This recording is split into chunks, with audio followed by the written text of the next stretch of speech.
UTL solar लावणार आणि सबसिडीही मिळवून देणार।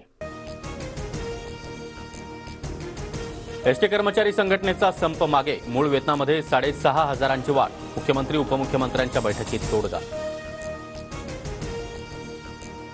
मुख्यमंत्री पदाच्या चेहऱ्याबाबत उद्धव ठाकरेंची मागणी शरद पवारांकडून अमान्य, मुख्यमंत्री पदाचा निर्णय संख्याबळावरच होणार, आत्ताच नाव जाहीर करण्याची गरज नाही, पवारांची भूमिका।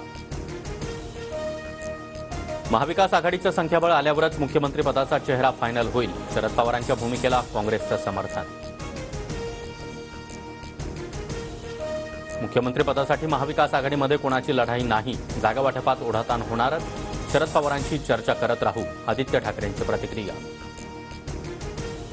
देवेंद्र फडणवीसांनी कारस्थान करत सीबीआयच्या माध्यमातून गुन्हा दाखल केला, चौकशीला सामोरं जाणार, देशमुखांची फडणवीसांवर टीका। अजितदादा आणि शिंदेंमध्ये लाडकी बहीण योजनेवरून श्रेयवादाची लढाई, अजितदादाच 1500 रुपये देत आहे अशा आशाखाली अजित पवारांच्या राष्ट्रवादीची जाहिरात।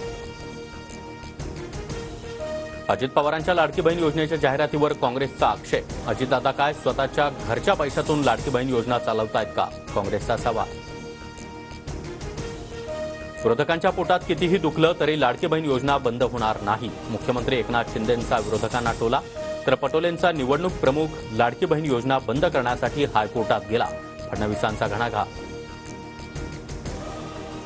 लाडकी बहीण योजनेवरून सरकारमध्ये वाद सुरू झाला, ही चांगली गोष्ट, श्रेयवादावरील प्रश्नावर शरद पवारांचं खोचक उत्तर। योजना अजित पवारांच्या बहिणीसाठी असेल तर त्यांनी खिशातून पैसे द्यावेत, अंजली दमानियांचा अजित पवार यांच्यावर निशाणा, तर जाहिरात बंद केली नाही तर हायकोर्टात जाणार, दमानियांचा इशारा। नागपूर गोवा शक्तीपीठ महामार्गाची अधिसूचना राज्य सरकारकडून रद्द, जमीन भूसंपादन करण्याची अधिसूचना मागे घेण्याचा निर्णय।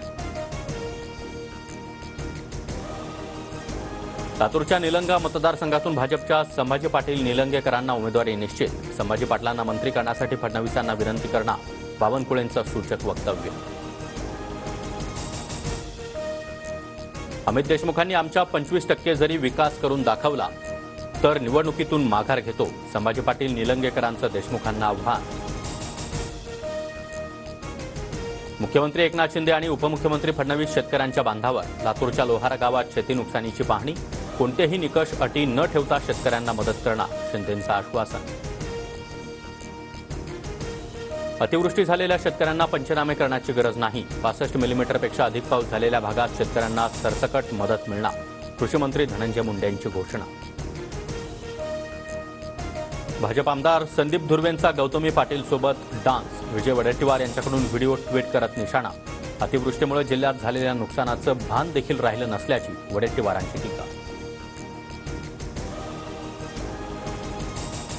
वडेट्टीवारांमध्ये गौतमीसोबत नाचण्याचा दम नाही आणि पर्सनॅलिटी देखील नाही, आमदार संदीप धुर्वेंचा वडेट्टीवारांवर पलटवार। गणपतीसाठी कोकणात जाणाऱ्या चाकरमान्यांना मोठा दिलासा, गणेशोत्सवात कोकणात जाणाऱ्या वाहनांसाठी सरकारकडून टोलमाफी, 5 सप्टेंबर ते 19 सप्टेंबरपर्यंत टोलमाफी असणार। UTL सोलार लावणार आणि सबसिडीही मिळवून देणार।